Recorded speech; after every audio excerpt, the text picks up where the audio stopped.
Once I got to college, I started struggling more and more with my mental health. Sports for me have always been my outlet. It's been my release. A lot of my self-worth was wrapped up in my performance, which made it really difficult. Everyone's going through it. Don't ignore it. It's been really incredible, and it's definitely changed me as a person for the better. It's okay to be struggling. It's human, it's normal.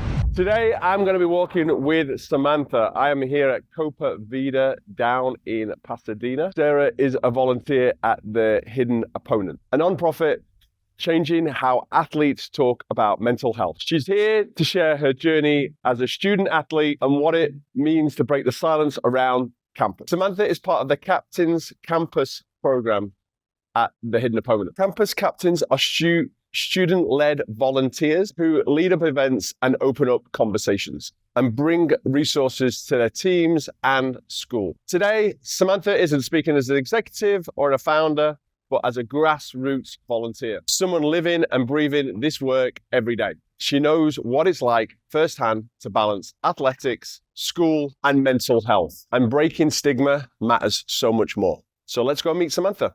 Hello, good morning. Already got your coffee. Perfect. Thank Nice you so to meet much. you. Nice meeting you. We'll save a bit of time. I know the traffic here in LA, so have a seat. Great to meet you. Thanks for coming down. Thank you for having me. Thanks for sharing your story. This is one of my team had kind of pinpointed kind of what you guys do, so I'm going to let you introduce that. I always like to get a little bit of a backstory about yourself, where you're from, how you ended up here, what you're studying, and so on. Cool. So I'm originally actually from Connecticut. Okay. So I was born and raised in Connecticut and then moved to Los Angeles for college. I studied biochemistry there, and I also competed on the women's water polo team. Awesome. So made my way out west, and I've stayed since. I'm currently in grad school. I'm doing a Master of Business and Science in biotechnology, and I'm loving it so far as the first few weeks have been going. Any plans to go back home, or is this would you say this is your home now? I don't think so. Leaving the option open, but a lot of the industry I'm going into is on the West Coast, so I'll probably make this home for the next few years. Good for you. Well, worst places you can be for sure. How did you end up volunteering with the Hidden Opponent? How did that happen?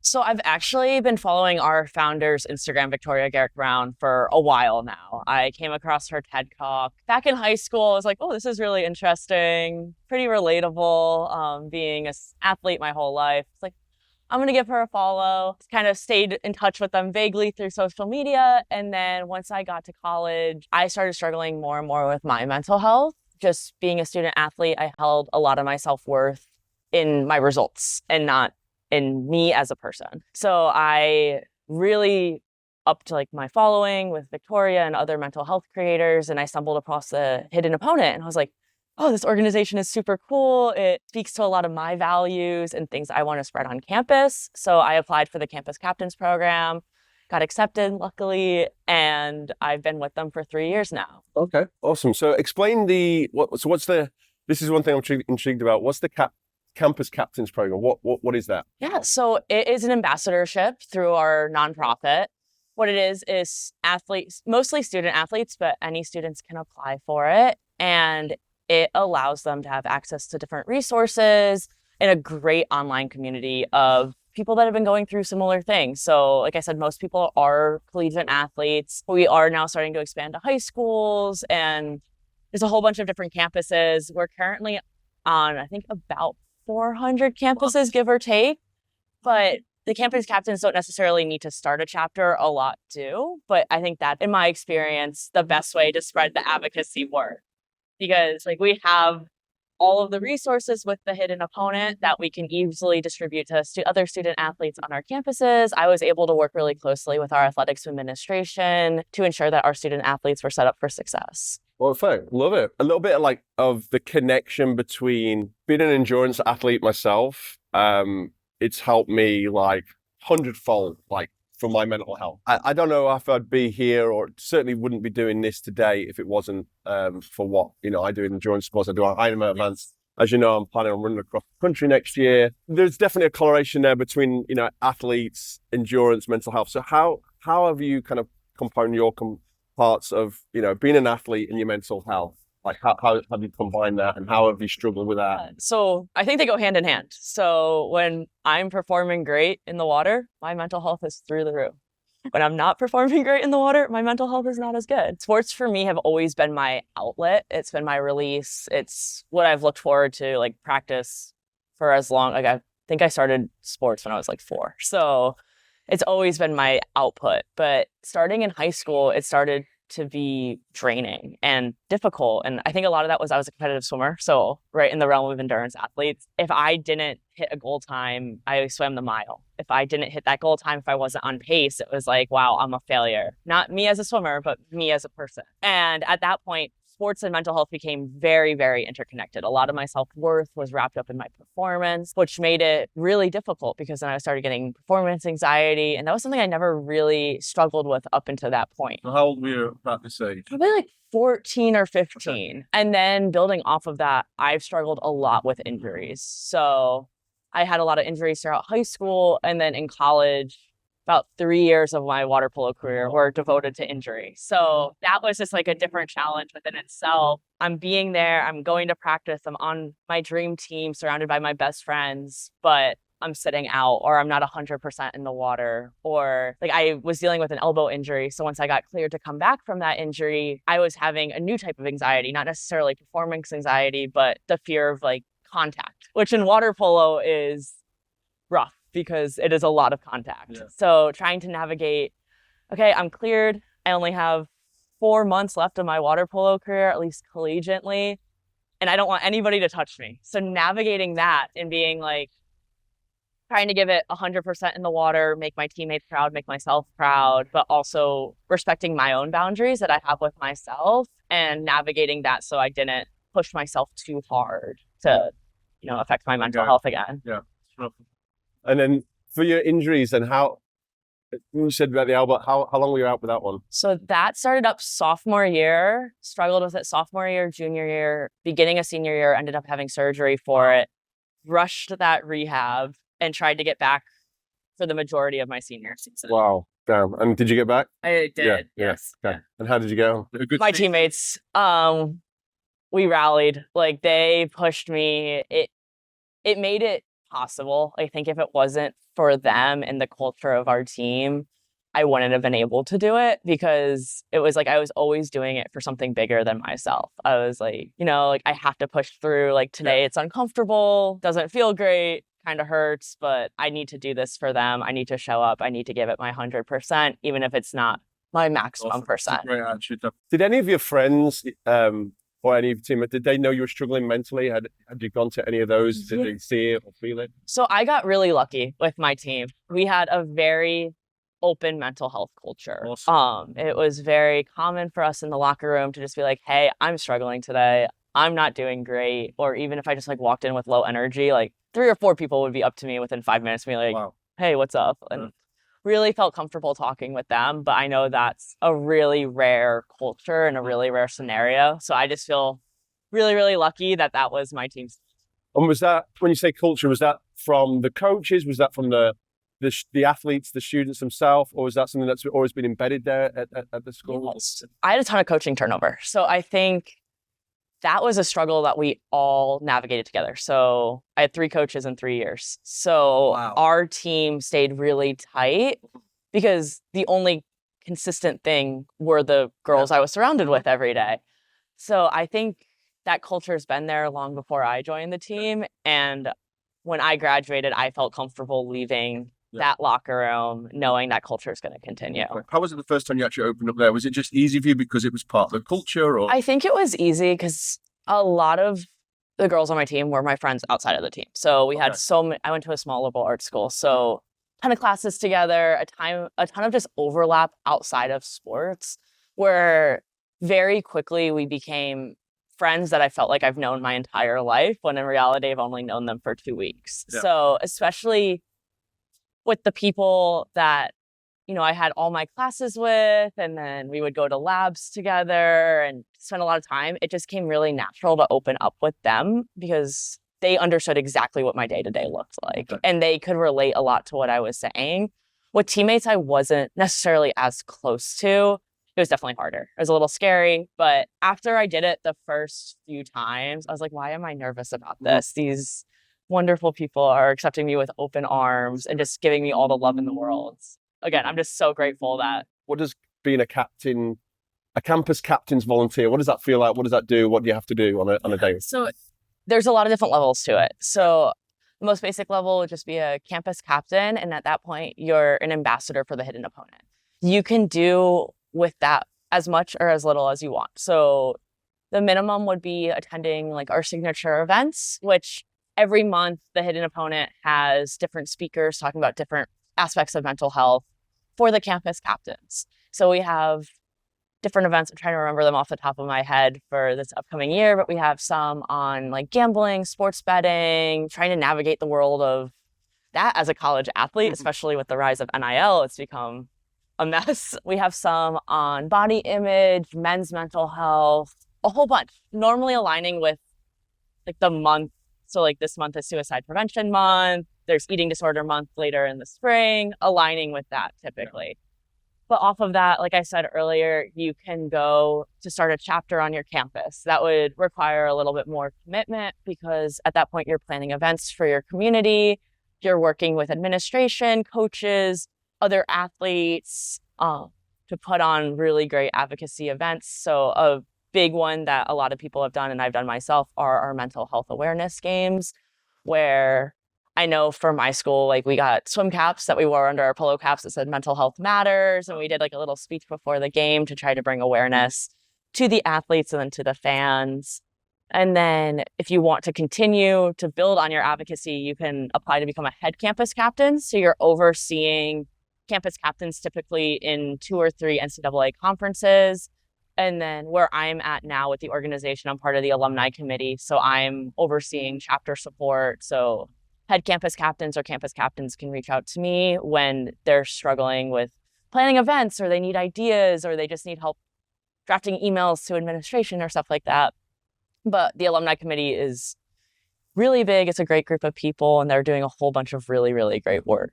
I know you mentioned there this month, obviously it's a lot on suicide prevention, that kind of stuff. Do you have any upcoming events or what kind of events? And when you said there about someone asking for ideas, where do you come up with the ideas from for these events? So that's the beautiful thing about the Campus Captains program is everyone wants to help and everyone is so creative. So when I first started off, my events were kind of boring, I would say. It was just like mental health awareness games, which are not boring. They're a ton of fun to put on and they're a ton of fun to compete in. But talking to other chapters, I was like, wait, you guys are so much more creative than me. So I've seen people do like collage nights. We've done study sessions during finals week of like, come study, also known as be in a space where you can decompress and maybe have your laptop open. And then we can actually go to the library after we get some snacks and hang out and then actually study.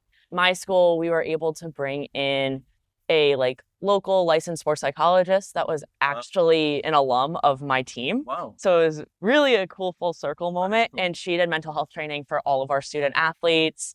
She tried to make it sports specific, so it would resonate with them a lot. And what kind of things would she do with you?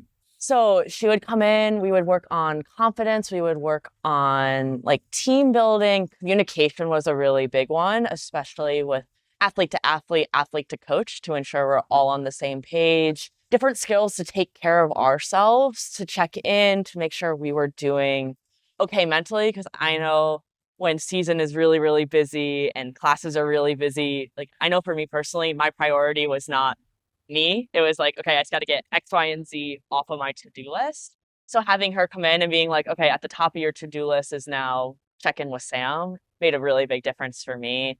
She also gave us like resources we could use, different coping mechanisms. And then she put a lot of emphasis on mental performance. So rounding out the entire athlete, because so much is focused on our physical output, but we can't have good physical output if we don't have a strong mental output backing it. Very true. I'm going to be honest with you. Like now when I see today's like generation, Gen Z, millennials, you guys with just so far advanced in everything intellectually, you have so much more resources.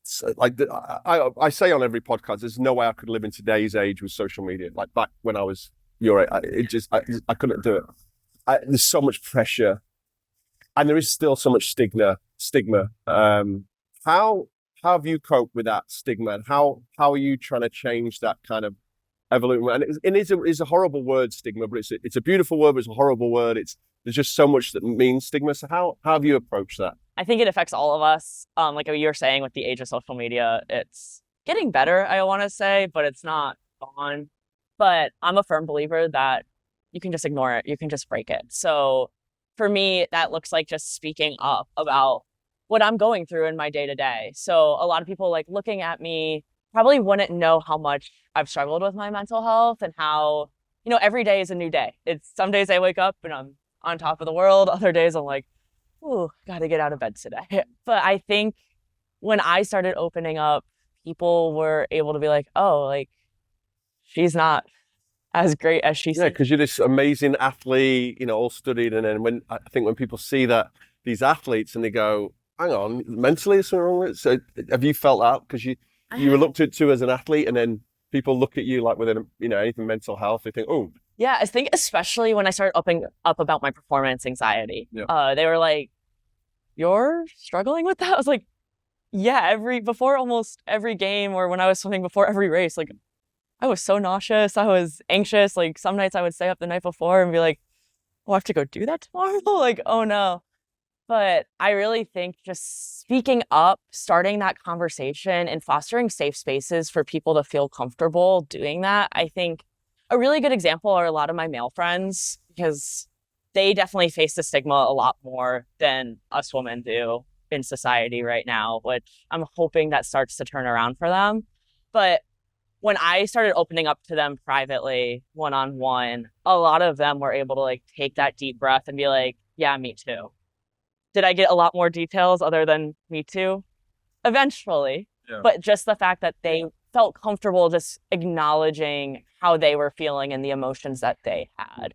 I think those little baby steps, eventually work over time, and hopefully in our generation to really start breaking that stigma. I hope so. I mean, it certainly is not really my generation. It's going to be your generation that hopefully changes this. And, with the work that you're doing, it is very impactful.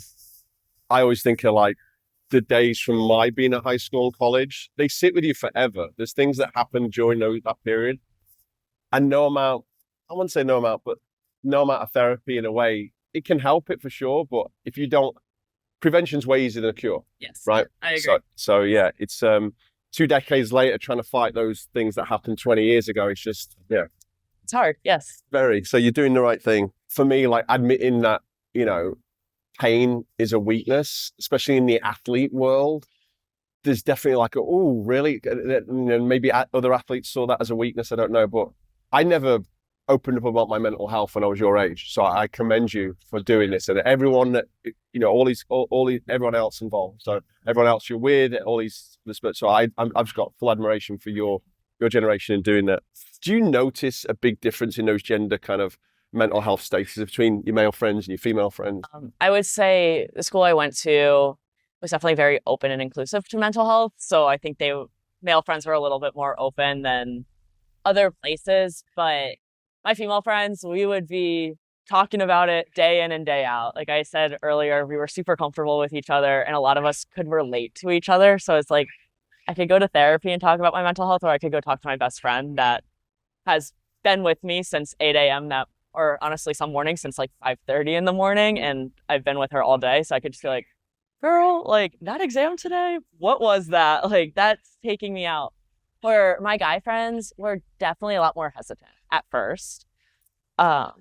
Even just like opening up to them, you could tell they were a little uncomfortable at first. And they're like, wait, why is she telling me all of this? This is kind of a lot. And like, I would have to check in and be like, am I like oversharing, or you good? And they were like, no, like keep going. And I think speaking with them, and I think I was able to create that environment where they felt comfortable speaking to me. I think watching the guys talk to the guys is where it got really hard, because the girls would talk to the girls, but me being like, oh, hey, like this other guy is kind of dealing with the same exact thing as you. Oh, we suck. Yeah. And you guys are both talking to me about it. Crazy idea, but what if you talk to each other about it? I feel like you guys could best support each other. And they're like, no, like, no. And I was like, why do you think that is? Why do you think guys have that? Like you said there, like girls find it very easy to, no, I wouldn't say very easy, but a lot more comfortable Why do you think that is with guys? Like, why is it makes us like hesitant? You can, like you said, we can approach a female about it. Why can't we approach a male? What is it? What they're going to think of us? What do you think that is? I mean, I can't speak for men, No, but or their it's a experience, female's but Yeah. I think a lot of it is the stigma that they get really insecure about talking about weaknesses. I even see it with injuries. They're like, no, I'm just going to play through this. And I was like, no, I'm also playing through stuff, but I'm not hiding it. Like, I'm going to, get ice for it after practice. They're like, no, I don't want them to know like I'm in pain or that I'm like weak. And I'm like, you have like a sprained ankle. Like that hurts. Like, go get ice for it. Like, it's not the end of the world to take an Advil. So I think, if they're not necessarily willing to go take an Advil, it's going to be a lot harder for them to go and open up about their struggles and what they're dealing with internally, because they just don't like that perception of weakness. So true. Yeah. We don't like to, I don't know if it's like, I mean, I guess that's the golden question, right? Because if you had the answer to that question, a lot of this would be evolved. So it's just trying to understand. I mean, I think for the kind of the modern generation now, I think one of the messaging that I'm trying to support that, I'll be, when I'm going across the country, I'm going to be speaking to a lot of high school students. I spoke to a great guy last week. He was a teacher in wellness director at the Geffen UCLA of Geffen Academy or Geffen, but just a great guy. What he's trying to implement there. So it's just there's things changing, and I know it's going to take time, but yeah, it's just interesting to see like even today, like what do our kind of 18 to 25-year-olds, because that for me is like the most critical age for a young male. It's just like, I wouldn't say it's life or death, but I think, they're going to struggle. You're going to go through it. And it's just having female friends, I think is a great kind of, bridge for them. So that's awesome that you're there. I think welcome it. Too, watching pro male athletes start speaking up is just creating such a great culture for them. Even for me, I'm like, oh, like he's talking about it. Like, I guess I can talk about it. Like he's the star quarterback kind of thing. That's true. Yeah. Can you share a moment where you've seen someone benefit from the hidden opponent? So going actually back to my male friends. So we were fortunate enough at my school to have Victoria come and speak to all the athletes. And she's incredible. She's a beautiful speaker, incredible human being. I could listen to her talk all day long about her mental health. And we were worried about how it would be received by the male teams. Because we're like, the female teams, we're like, we know they're going to love this. Like, she's super relatable to a lot of the struggles we went through. But, we were a little worried when we were planning it. We're like, how are the guys going to deal with this? Are they just going to be like, oh, coach made me calm, like X, Y, and Z? I think one of the most impactful conversations I had was with one of my really close male friends who was on the baseball team. And it was after our talk. And he was like, Sam, like, we went to practice after that. And our locker room ended up being like everybody started sharing their story. He's like, I don't know what Victoria said. That 1 hour-long talk that we had, he was like, they went straight to practice after it. And he's like, yeah, we were getting ready. We were getting changed for practice. And one guy opened up, and then another guy opened up, another guy opened up. And he's like, suddenly we had like all 40 of us opening up. And he was like, for so long, like not a lot of us wanted to share our stories because we thought we were the only ones dealing with it.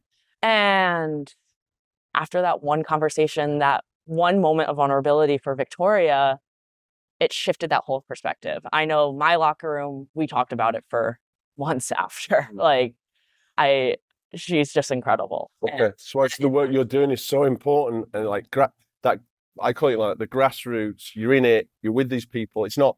I think the celebrity statuses are great in that. When you look on social media, we're all attached to our phones, like an umbilical cord. But when you have it at the grassroots level, like you're doing, and if we do that across, every town, every city, every campus, the more campuses, obviously, the more advocates we got, the more benefits it's going to have. So how have you seen this grown in? So you've been with them for how many years now? 3 years. So how have you seen that grow, the hidden opponent grow in 3 years? It's just taken off. So when I started, it was very, very grassroots. It was run by a whole bunch of 20-year-olds. There was great leadership. There's always been really great leadership. And I think a lot of that is so many people are so passionate about the topic that they want to see change.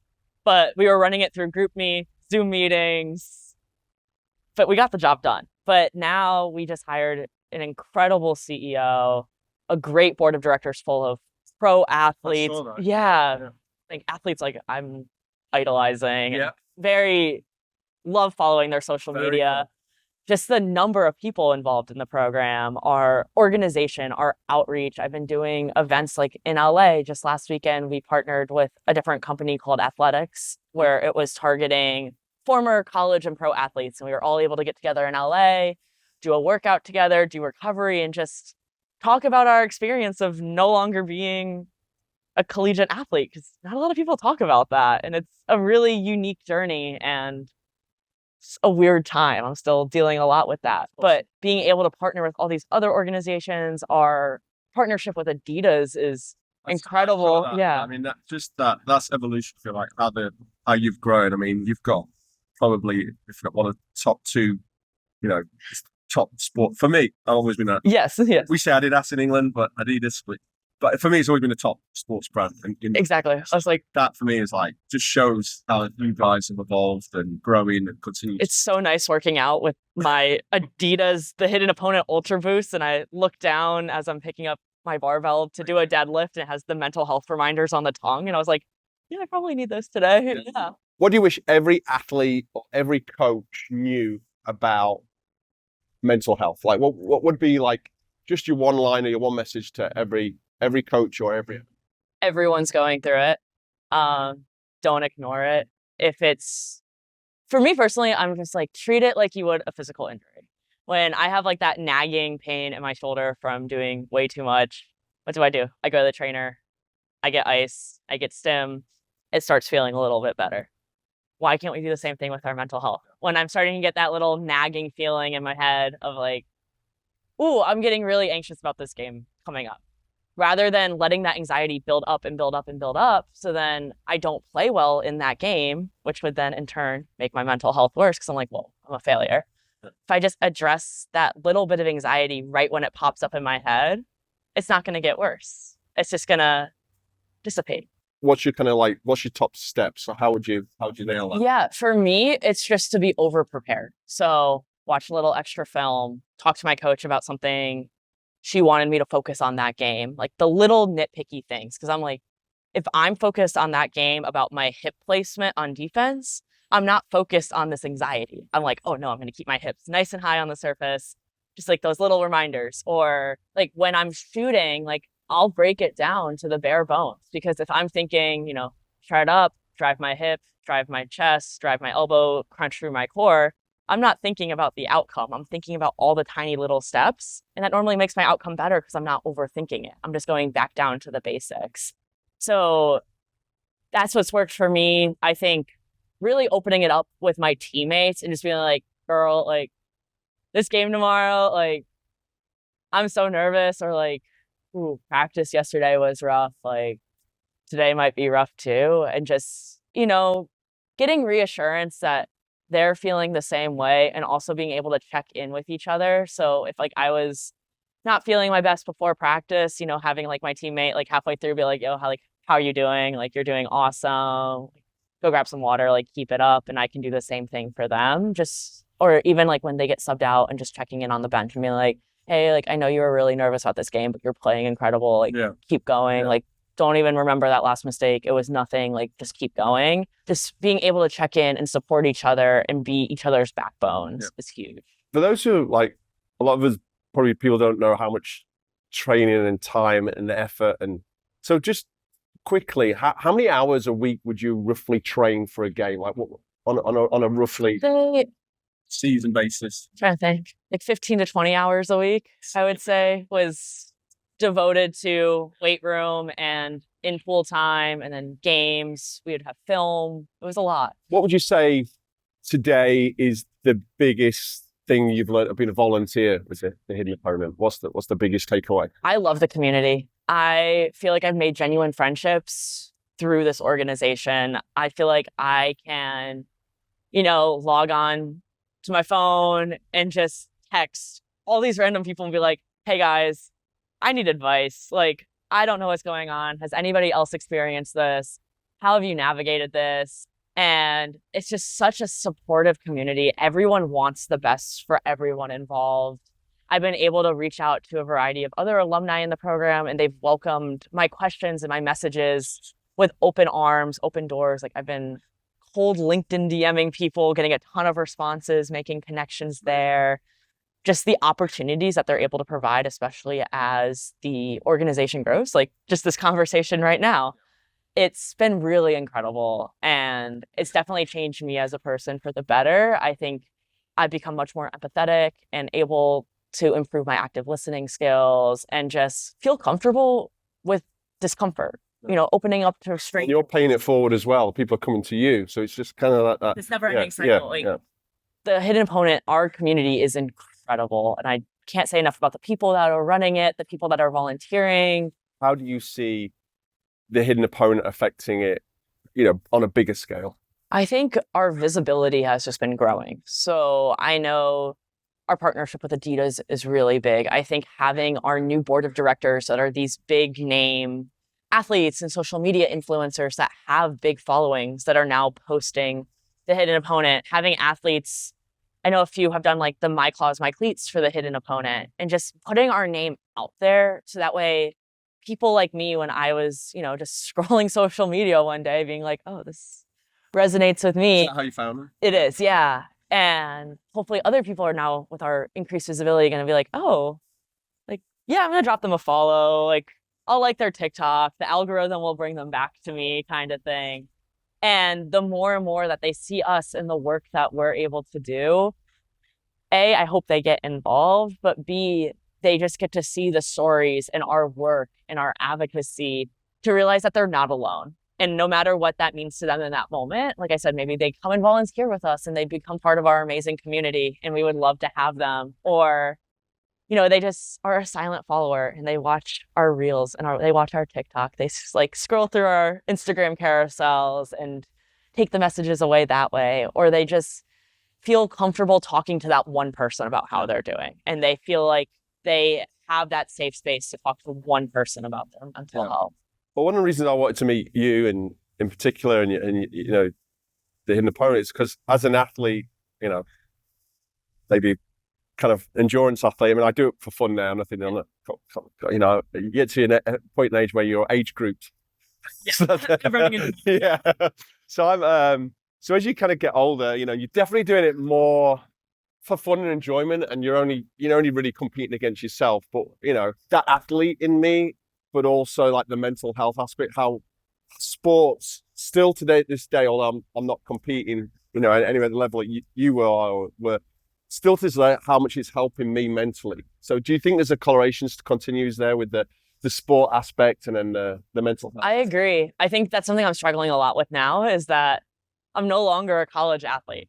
And for so many years, like I said, I've been doing sports since I was 4. It's like I would show up to practice, I'd be told what to do, I would do it, I would enjoy it, and I would go home. And then I would do the same thing the next day, and the next day, and the next day. And now it's like, I can do anything I want, which at first sounded really freeing, but now I walk into the weight room and I don't honestly know the last time I hit legs. Yeah. Which I probably should do, but it's weird. And it's a weird adjustment for me to not be surrounded by people cheering me on, being my backbone, supporting me through leg day, because I really don't like squatting and I needed people being like in my ear screaming at me to squat. So really trying to navigate that, finding sports and different ways to exercise and move my body that still give me that mental release that sports have provided me for so long. Trying to still stay involved with water polo. It's been really hard transitioning into grad school and finding places to still play and make the time for that. Just... So you're still playing? I'm trying to. Yeah. The most I can. It's just so fun. Yeah. And I'm not ready to walk away from the sport. Yeah. Especially, like I was saying, I just got cleared and I'm no longer injured. But yeah, just trying to navigate how to stay active, how to stay involved in sports without that 20-hour-a-week time commitment and a coach yelling at me to do something. Yeah. Awesome. My niece is 11 going on 21. She's 12 next month. She lives in New Zealand, but she's into water polo. That's her sport. She's awesome. She's a machine. I mean, she plays against, they do co-ed, so she'll play against the boys. She gives as good as she gets, but I'm so I'm so proud of her. But it's a sport that she's kind of like, because she's a good swimmer, but I think she loves that kind of like the physical aspect of the watercolors. And I also just love the team aspect, because like I grew up a swimmer too, and like I was always on a team, but at the end of the day, it's you versus the clock. Yeah. And I think that's where I was running into a lot of my self-worth was tied up on the result of that clock. Where in water polo, it's a team effort. Yeah. If I'm having a bad game, my coach will bench me, and my teammate will come off that bench and make up that slack for me. Yeah. Will I be happy with that result? Debatable, but am I glad that my teammate is there, and will I be supporting her every step of the way? 100%. How do you see, you obviously been in all this 3-4 years now. What do you think the next 3-4 years look like? I really hope, and I'm really optimistic, that with each year, mental health is going to be seen the same way as an injury. And also just as part of an athlete, because we're athletes, but we're human.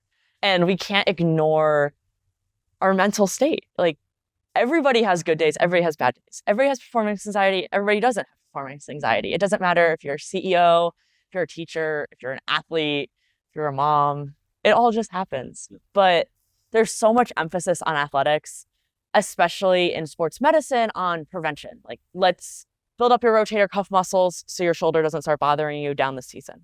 Why aren't we doing the same thing with mental health? Why aren't we building that foundation for athletes to be able to do what they love, but have that safety net for when it gets hard? Because sports get hard no matter what level you're at, how good you are. It's hard. And there's so many resources out there for our physical health. We just need to start matching that for our mental. I totally agree. And as a coach as well, you want your athletes performing at the top level. And we always talk about like you always do this pre-season, and for me, it was pre-season training. Again, back in my day, my coach would never ask, "Hey, how you doing? How you feeling?" Nothing like that. It'd be like, "You've got to do this. You've got to play like this. So I mean, it's just, I guess, rewording some of those conversations. One of the things I always like to ask is like, you're looking down 4 years ago, 5 years ago, 6 years ago at the Samantha when she was struggling. What would you tell that Samantha now today? I would probably tell her she's still struggling, but it's different because it's not taking over my life. I am comfortable with that discomfort, that I don't let it get the best of me. Rather, it's almost like my daily challenge of like, okay, this is what my brain's telling me. We're not going to listen to it today because 9 times out of 10, my anxiety is just not right. And if I believe it, if I listen to it, I'm not going to have a good day today. But if I like use the skills I've worked on these like past 5-6 years to be like, I'm overthinking this, like, it's not that deep. Let's, not get rid of it. Let's not completely ignore it, but let's put a pin in it, get back to it later, reflect at the end of the day. And if it was actually an issue, address that issue. But if it was just me overthinking it, cool.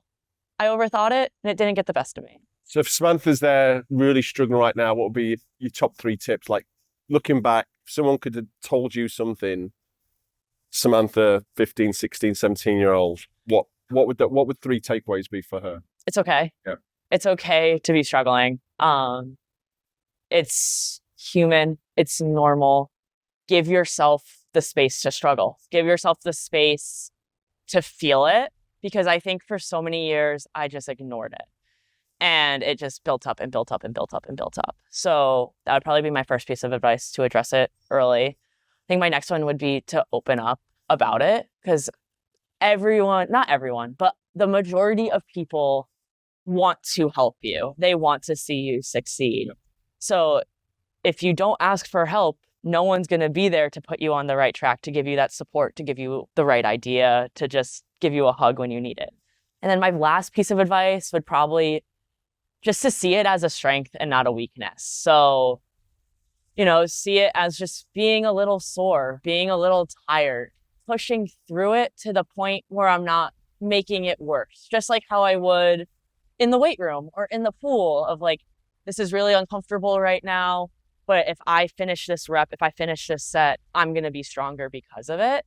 And I think that goes right back to going with addressing it and not ignoring it. Over. Awesome.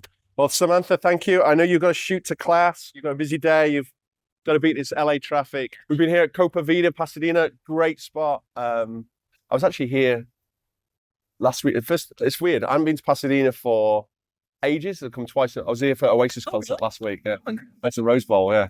What a shit show trying to get out of that. But Samantha, thank you for coming down. I know you're busy. I love this story. I think you're going to help. This story is going to impact a lot of people. What you're doing on campus, what your volunteers are doing, what the hidden opponents doing. So thank you. I really appreciate you. Let's just keep building this together. And yeah, like for all those athletes out there, for everyone on campus, I think the message from today is like, there's so many hundreds of thousands of others like you. It's okay. Carry it.